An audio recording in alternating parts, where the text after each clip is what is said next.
वालेकुम स्टूडेंट्स। आज हम बात करेंगे डिस्क्रीट मैथ के ऊपर। लेक्चर 2 है फॉर BScs। तो my name is Abdul Rashid और I am lecturer at Esquire college junior for mathematics.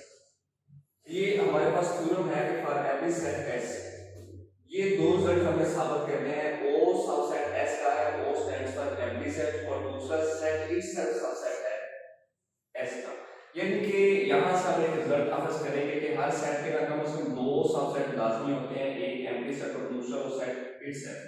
तो सबसे पहले हम ये साबित करते हैं कि empty set is the set of set S। तो ये शो करने के लिए सबसे पहले हमें क्या करना है कि सपोज कर लेते हैं S को सेट है। अगर हमने ये शो करना है कि O सबसेट है S का, तो फिर हमें ये रिजल्ट जरूर साबित करना पड़ेगा कि for all x belongs to O implies x belongs to S। यानी कि हर वो एलिमेंट जो कि आप O में से लेंगे वो एलिमेंट S में से लाजमी बिलोंग करेगा। ये आपके पास मैथमेटिकली सबसेट की डेफिनेशन है। तो अब चूंकि एम्प्टी सेट के पास कोई भी एलिमेंट नहीं होता, तो it follows that O belongs to set is always false। क्योंकि सेट जो एम्प्टी सेट है उसके पास कोई भी मेंबर नहीं होता, तो अगर आप ये कहेंगे कि O S में से बिलोंग करता है, ये आपके पास होल्ड होगा ही नहीं, क्योंकि इसके पास एलिमेंट है नहीं, तो है तो आप ले ही नहीं सकते। It follows that the conditional statement, ये जो आपके पास कंडीशनल स्टेटमेंट है सबसेट के लिए, वो कहता है इज ऑलवेज ट्रू।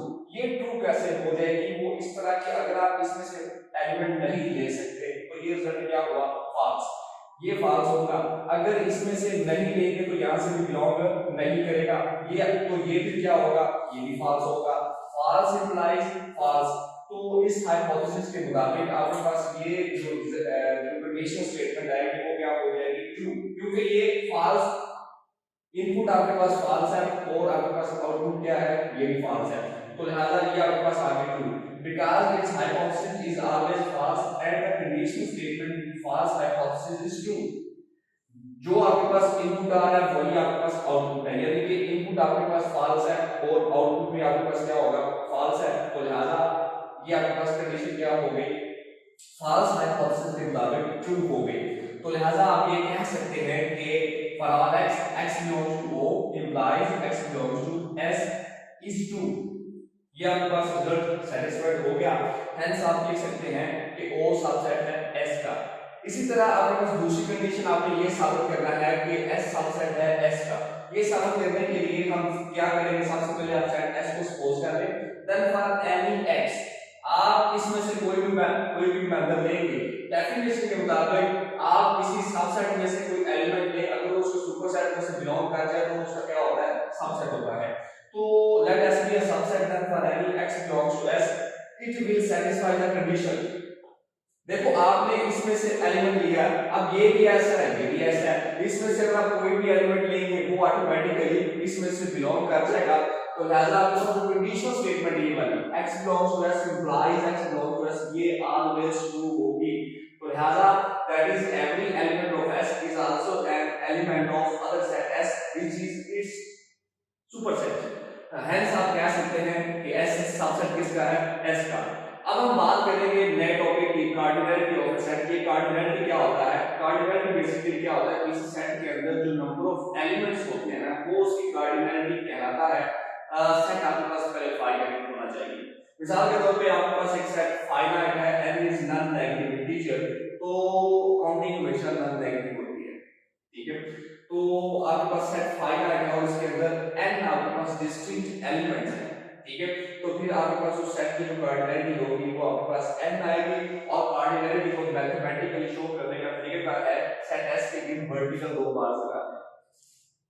इसकी मिसाल है let A be a set of odd positive integers। odd positive integers का आप एक सेट लेंगे जिसके पास लेस देन 10 नंबर्स है। अब हमें पता है set of odd positive integers show होता है 1 से, ठीक है? 1 इज odd नंबर, तो लेकिन 10 से आगे नहीं जाना, 10 लेस देन 10 भी शामिल नहीं है, तो उसकी कार्डिनैलिटी बतानी है। तो हमें पता है कि सबसे छोटा odd positive integer 1 है, 1 3 5 7 9, और 10 से उसने कहा था लेस देन 10 तो शामिल नहीं, और अगर होता भी तो उसने सेट के अंदर नहीं आना था, क्योंकि 10 और पॉजिटिव इंटीजर नहीं है। तो लिहाजा इसकी जो कार्डिनैलिटी होगी वो इसके नंबर ऑफ एलिमेंट्स काउंट कर ले, 1 2 3 4 5, ये 5 है, तो लिहाजा इसका क्वाड्रेटिक क्या आएगी, 5 आएगी। आगे है आपके पास पावर सेट। ये पावर सेट क्या होता है, ऐसा सेट जिसके अंदर किसी सेट के तमाम पॉसिबल सबसेट्स कंटेन हो, वो उसका पावर सेट कहलाता है। मिसाल के तौर पे आपके पास एक सेट है 0 1 और 2, इसके पास 3 एलिमेंट्स हैं, तो पावर सेट निकालने में जो आपके पास फॉर्मूला है वो है 2 की पावर n, यानी कि n यहां पे कितना है 3, 2 की पावर 3 लिखेंगे आपके पास 8 आएगा, तो लिहाजा इसके जो टोटल सबसेट्स बनेंगे वो आपके पास 8 आएंगे। यहाँ पे अच्छा दूसरी ये बात है कि हर सेट के दो सबसेट लाजमी होते हैं, अभी हमने पीछे थ्योरम भी किया है कि एक एम्प्टी सेट और एक सेट फ्री सेट, तो लिहाजा आपके पास इसका पावर सेट लिखेंगे एक एम्प्टी सेट आ गया और एक सेट फ्री सेट आ गया। बाकी हर सेट के सबसेट 0, हर एलिमेंट के लिए एक सबसेट एग्जिस्ट करता है, इस एलिमेंट के लिए सिंगलटन 0 सिंगलटन 1 सिंगलटन 2, ये तीन आ गए। उसके बाद दो एलिमेंट्स का है 0 1 0 2, उसके बाद बारी आ गई 1 2, ये आप काउंट करें टोटल आपके पास 8 एलिमेंट्स आएंगे, ये आपके पास आ गया सुपरसेट, सॉरी ये इसका है पावर सेट, सुपरसेट भी कहा जा सकता है। अब आपके पास आ गया what is the power set of this set, ये एक एम्प्टी सेट है लेकिन ये एक एम्प्टी सेट नहीं है, इसको आप ये आपके पास एम्प्टी सेट को सेट के अंदर रखा हुआ है, तो लिहाजा ये अब आपके पास एम्प्टी सेट नहीं है। इसकी मिसाल बिल्कुल ऐसे ही है जैसे आप कंप्यूटर का एक फोल्डर बनाएं, फोल्डर के अंदर एक और फोल्डर बना दें, तो आप पहले वाले फोल्डर को एम्प्टी नहीं कह सकते। तो खाली सेट का आपने सब पावर सेट लिखना है, तो सबसे पहले आपके पास सेट आएगा।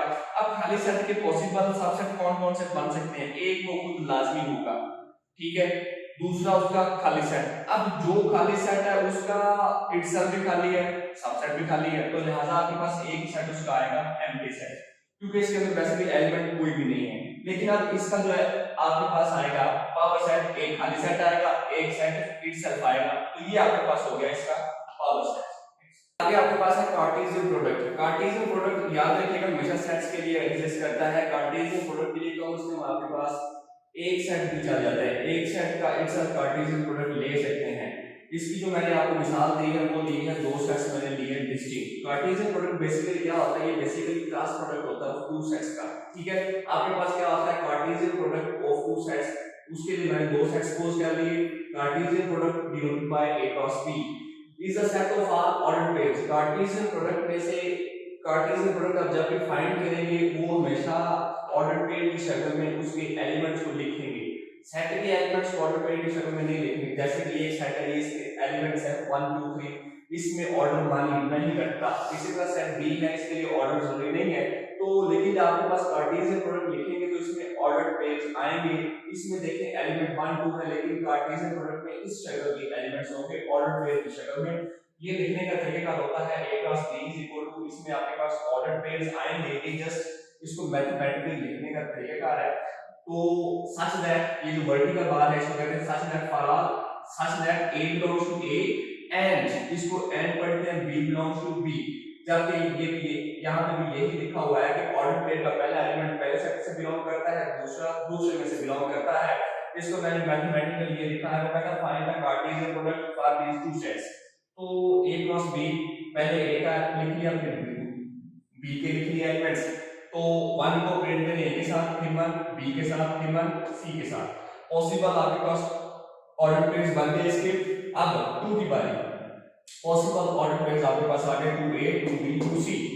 तो लिहाजा इसमें देखें ये जो आपके पास एक ऑर्डर पेयर होगा एक एलिमेंट का रोल अदा करता है फॉर द कार्टेशियन प्रोडक्ट, लेकिन यहाँ पे ये एक एलिमेंट का रोल अदा करता है। यहाँ पे एक और बात याद रखिएगा कि कार्टेशियन प्रोडक्ट आपके पास a cross b not equal to b cross a, commutative नहीं होता, ठीक है। ये पेपर में सवाल पूछ सकते हैं, यानी a क्रॉस b आपने फाइंड किया ना, इसका आंसर b क्रॉस a के इक्वल नहीं आता।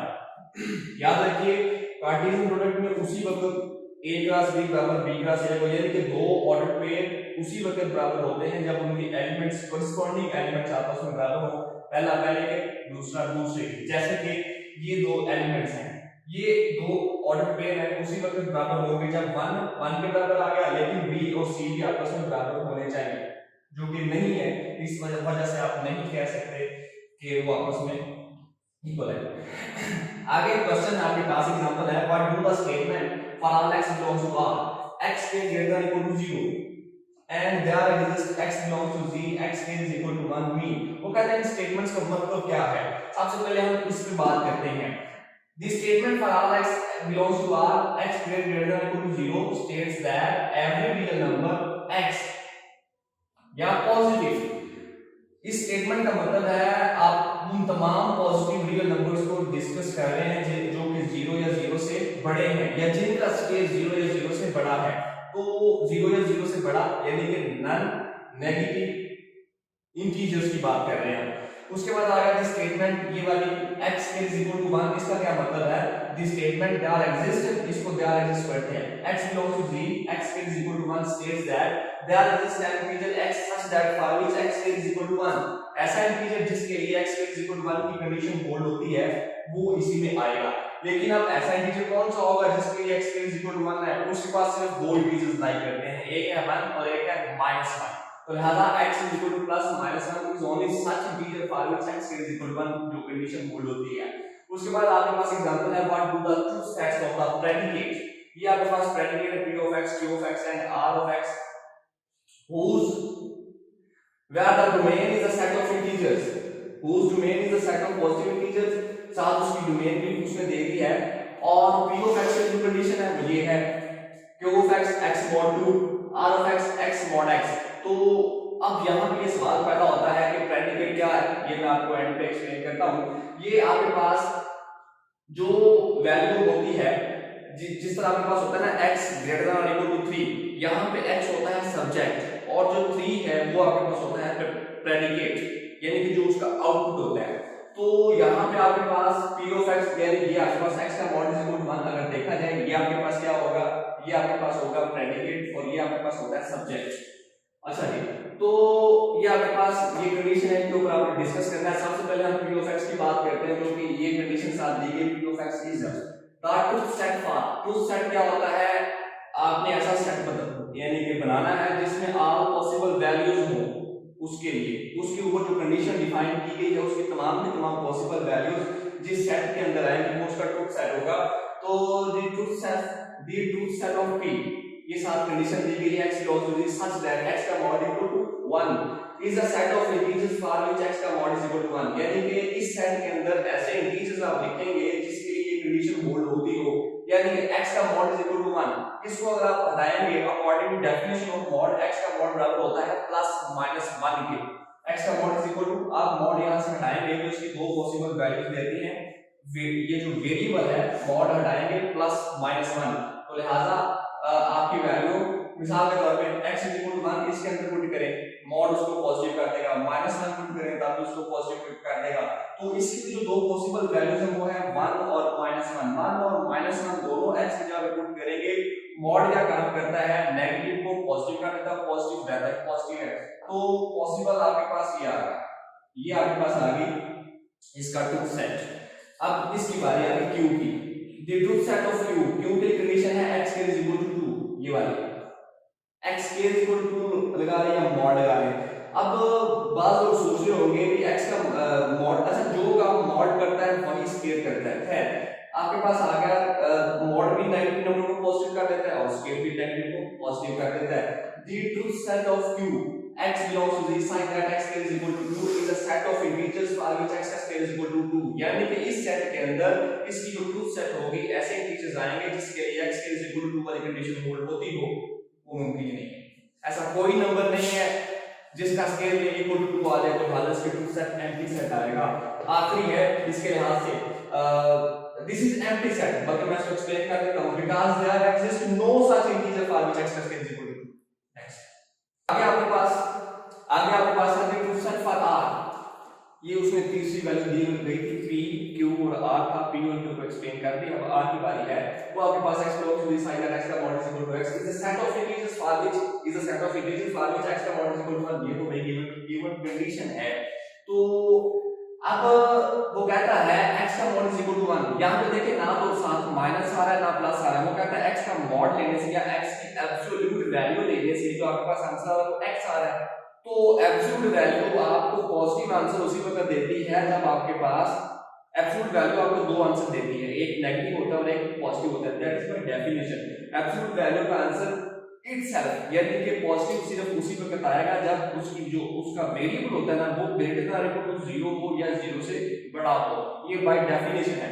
तो तो लेस देन के लिए उसका आंसर नेगेटिव आता है। तो लिहाजा मेरे पास ये डेफिनेशन है x ग्रेटर इक्वल टू 0 हो तो आपके पास x का mod is equal to x आएगा, यानी कि उसकी absolute value is equal to x आएगी।